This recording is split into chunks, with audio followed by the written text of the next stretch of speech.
Some of them swam over the shore, some of them was picked up, some of them didn't make it.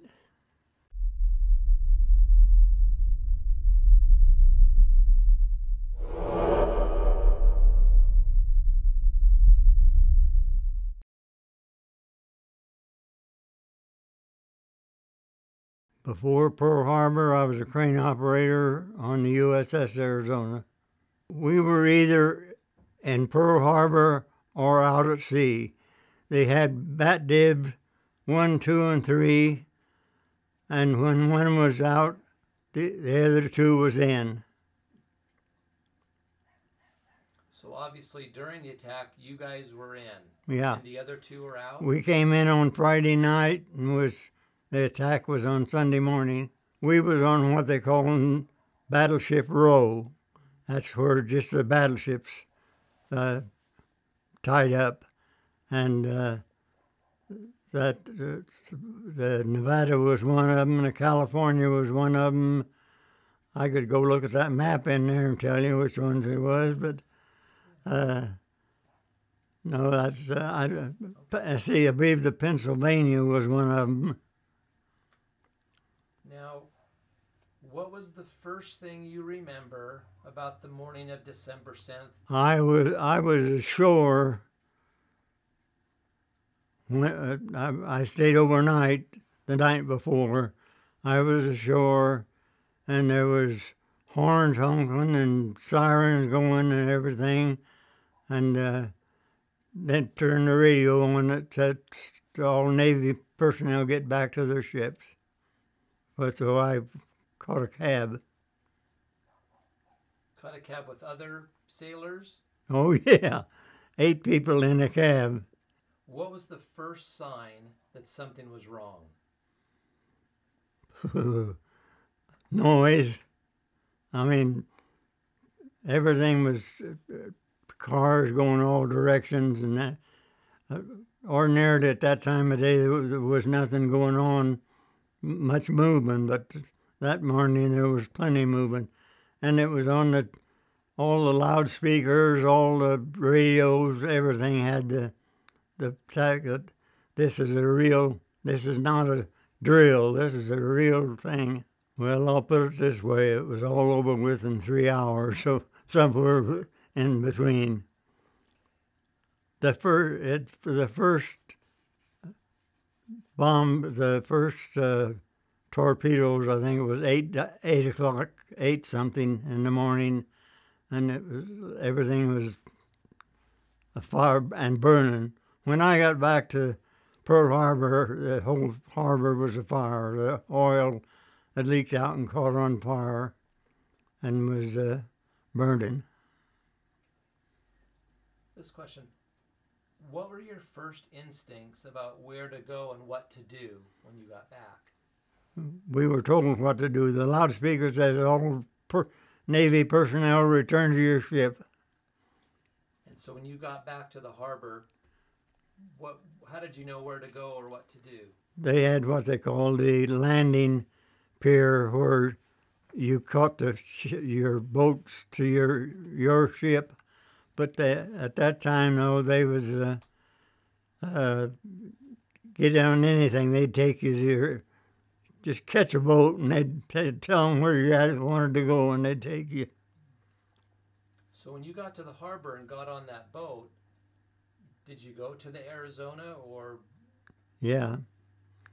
We picked people out of the water on the way, but we was on our way to take it. There was men from all the different ships on that same boat. How was everyone reacting, and was it chaos, or were there people still giving and following orders? Both. There was people giving orders, but there was plenty of chaos. Are there any sounds or smells that stay with you from those moments on that day? No.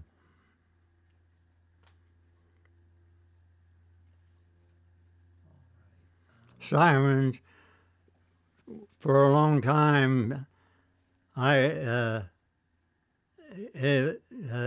even after I got out of the Navy, If I was out in the open and heard a siren, I'd shake.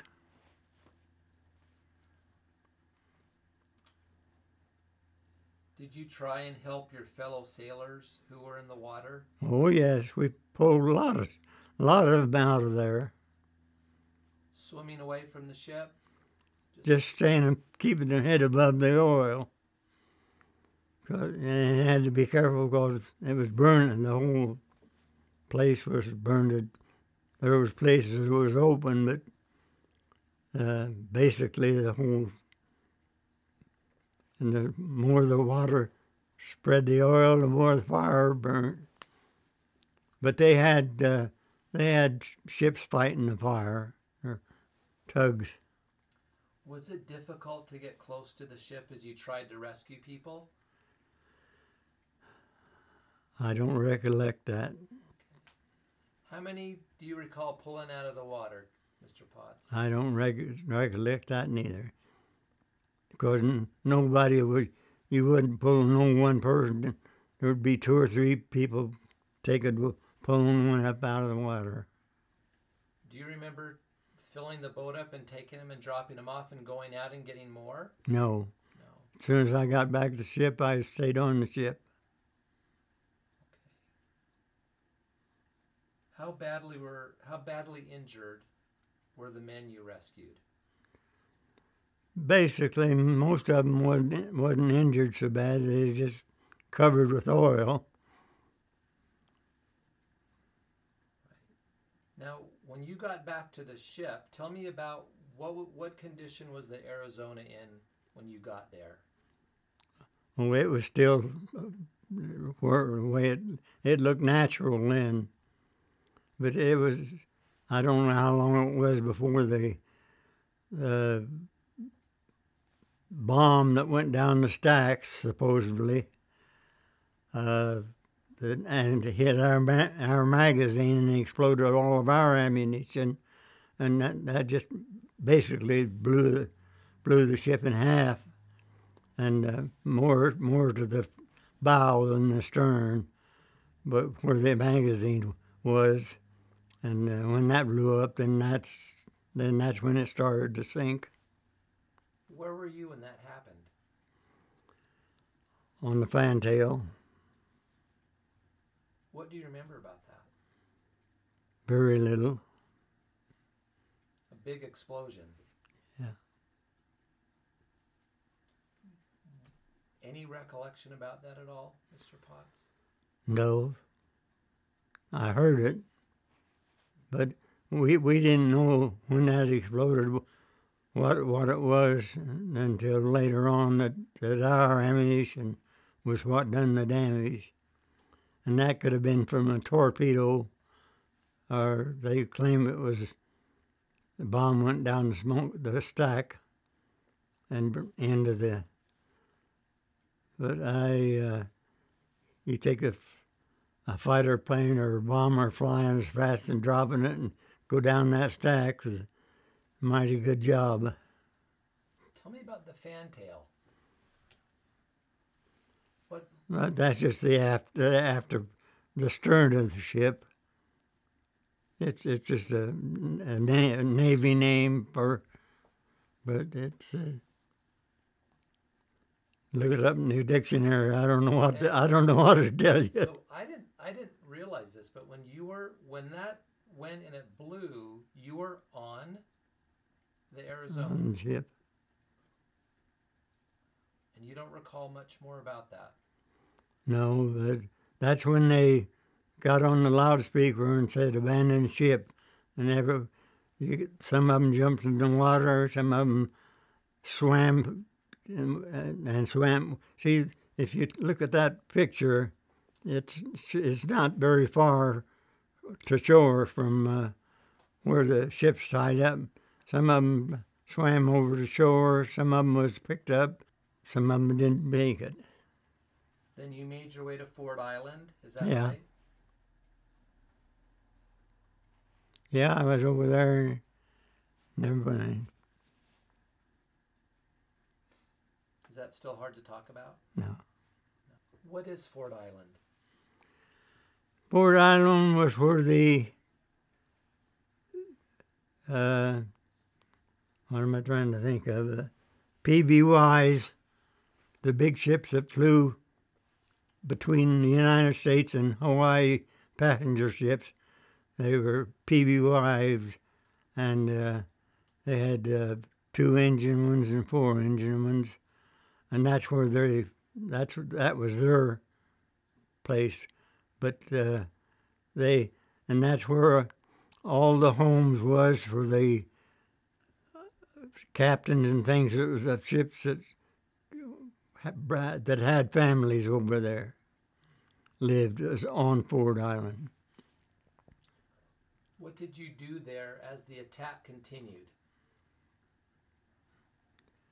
We would, the following morning, we were all, I slept on the Arizona that night, I stayed on the Arizona that night. Next morning, they had everybody go to the receiving station. That's where where everybody checks in. That at that time was the check-in place for all Navy, and then that's where they give you an assignment a job to do, and give you clean clothes and everything. What were you thinking in the days that followed? Did you feel anger, shock, revenge? Something No, else? because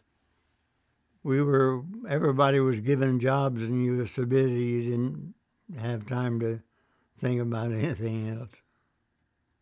What were your duties now that your ship was gone?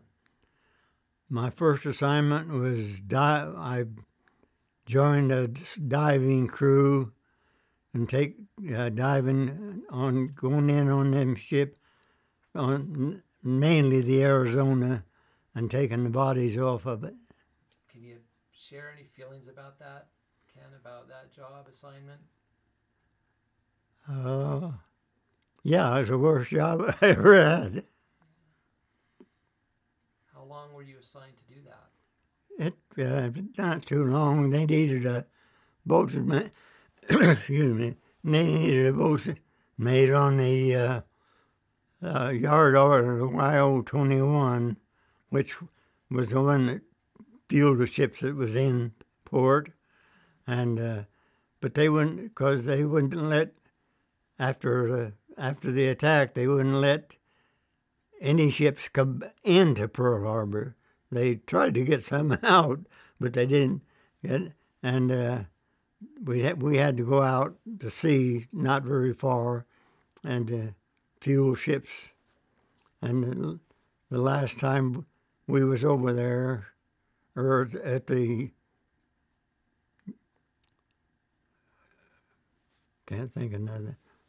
Anyhow, they still had a YO-21. Probably wasn't the same one, but they had YO-21 there. So it sounds like you had some different assignments. You were out at sea. You also were involved in some diving or going into find? Not diving. You just we set up above a hatch that went into the Arizona, and we put these diving units on. They had both kinds. The one that slid over your head, and then the big one with the heavy. I never got into that big one with the weights on it, and go in there. And the thing of it was, all that was underwater, and everything down there that was wooden or anything that would float was up here instead of down here. And the bodies was the same way. You had to take them out and take them over by the hatch and let go, and they'd up. And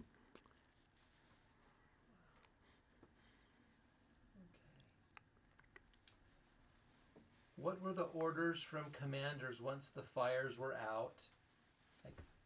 And what was the priority in terms of cleaning up and getting ready to fight a war? there was a lot to be done before that. There wasn't all the ships that could move and everything was already out that could get out, and the one that was tied, the repair ship that was tied up alongside the Arizona was it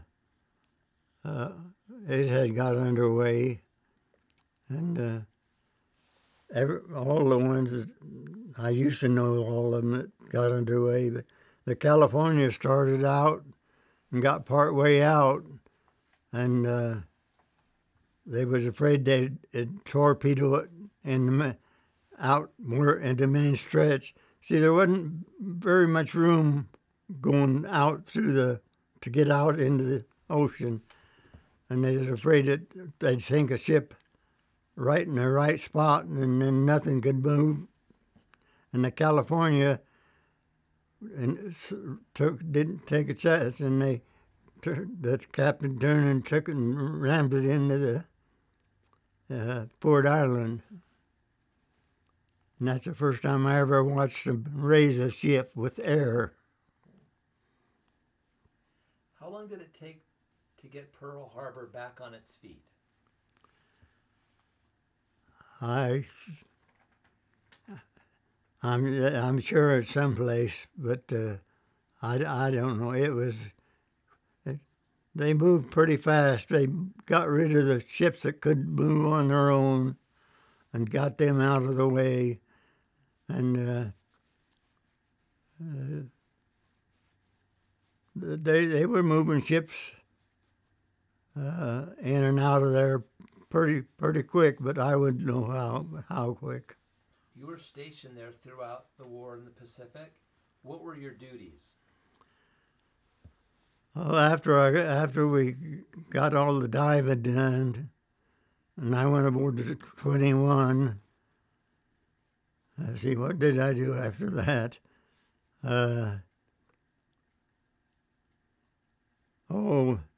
They had what they call in the main harbor, or out at Pearl Harbor, they had what they called port director's office.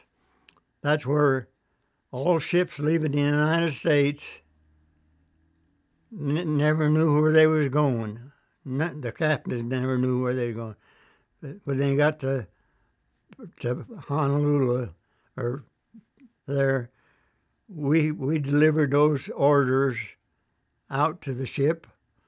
Not always. Sometimes the captains came in and partied with my boss, and I was attached to the port director's office on the 9th floor of a lower tower, and I was there until the war was over.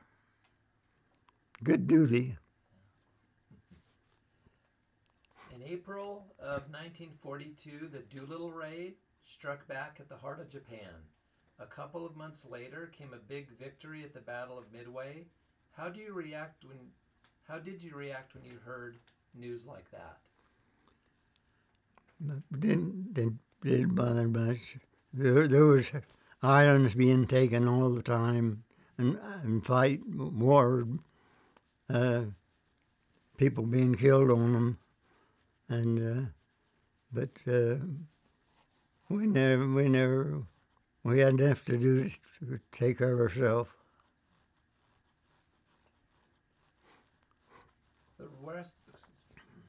The rest of the war was fought further to the west, but ships were constantly coming into Pearl Harbor to be repaired. How would you describe the amount of work being done to those ships to keep them fighting in fighting shape? They had quite a big place there that where they we couldn't do no. That's the reason we had to go to Bremerton, Washington, later on, but because because they didn't change all the guns. And if you look at these battleships, some of them had a solid superstructure, and some of them it was kind of a skeleton, and they had done away with all the skeleton-looking ones and made solid ones out of it. And that's the reason we went to Bremerton, Washington, but that was before the war. And they had a big place there that took care of anything that could be. If they wasn't, and if they wouldn't go on their own, they were towed from Hawaii to Bremerton. So you saw a lot of repair work going on in the harbor after the attack? I didn't personally, because you'd have to understand how the island was situated. Some ships were there, and then they had a big place where they had a dry dock. I mean, in fact, the one aircraft carrier that the Japanese couldn't find, because it wasn't where they had a diagram of wherever ship was. They knew wherever ship was, but this one aircraft carrier was in there, and they didn't know, so it wasn't hit. Were you able to keep track of the developments in the war, or did most of the sailors know we were winning as the war went on? Oh, well, yeah, because the radio had everything on it, and if you didn't pay too much attention to Hilo Hattie, that was a scuttlebutt lady that told us how bad we was getting whipped and everything. What was your reaction when you learned of the Japanese surrender? We had heard that before, but it was good news. What did you do when you finally returned home? Well, I had never gotten leave all during the war, so when I got to San Francisco, they wanted to get rid of me real quick, and I said no. And I told them I wanted another 30-day week. They give us so much, but it wasn't 30 days. And I said I wanted another 30-day leave, and they give me 40 some days. So I had a good time. Got paid for it, Okay. which wasn't very much.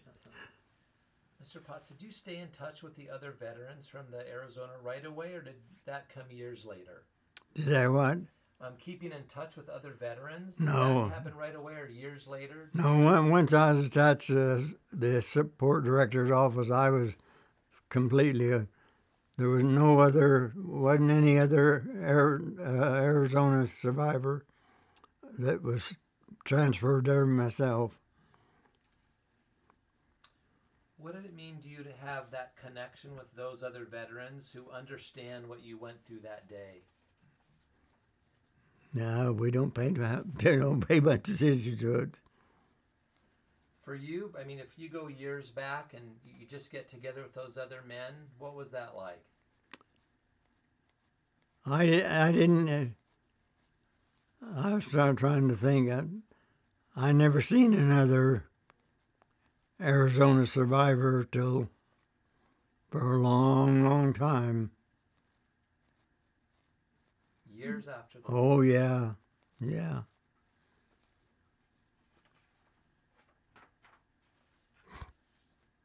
You are now one of the 2 remaining survivors from Arizona 79 years later.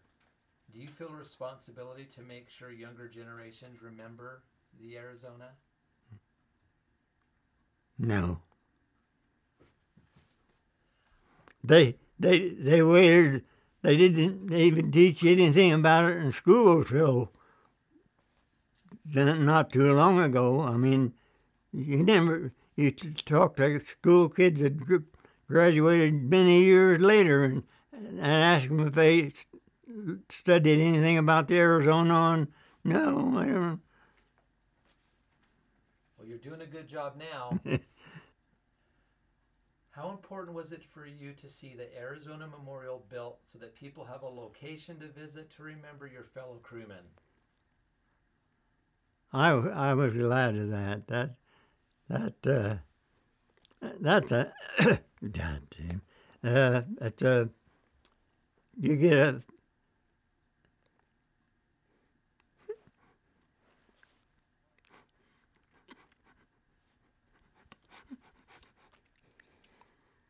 I was going to ask you what it meant to you.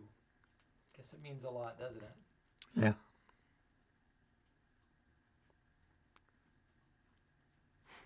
Ask him what he's feeling right now. What are you feeling right now, Mr. Potts? What? What are you feeling right now?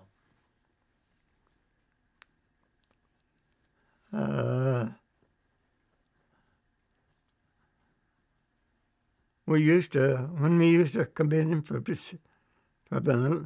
we go out for a week and change off, then come in for a week and out and week, and would we when we come in, there was a bar down in Honolulu that we used to always go down there and drink zombies.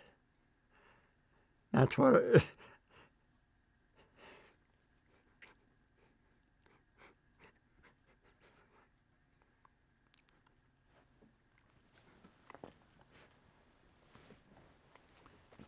I do that now. Had some good friends that you lost that day. Yeah, but my best friend was killed. Who was that?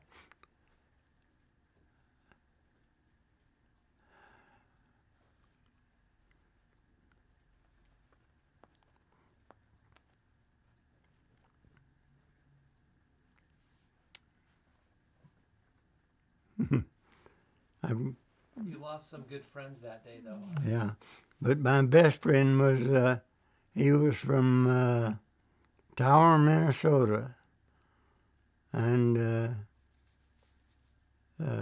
he was the best friend I had. And now my best friend is in Afghanistan. Not the same one, but I mean, the guy that took care of us on all these trips and made sure that we got top rated.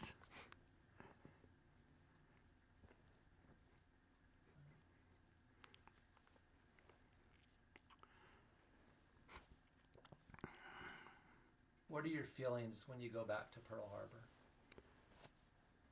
Well, we didn't go back, and let's see, war was over in 45, and the first time we went back was 80s.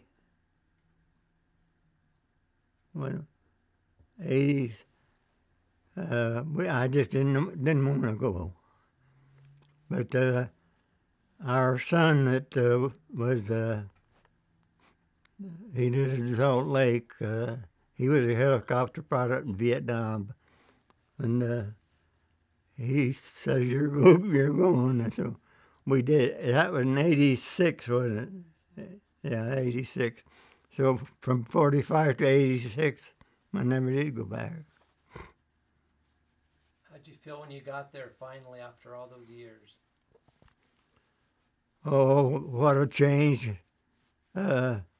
When we was over there was two hotels on the whole island, the Alamoana and the Royal Hawaiian, and now then you no matter which one you stay in, you look out the window and all you can see is high-rise hotels. You've been over there. Well, you lived there.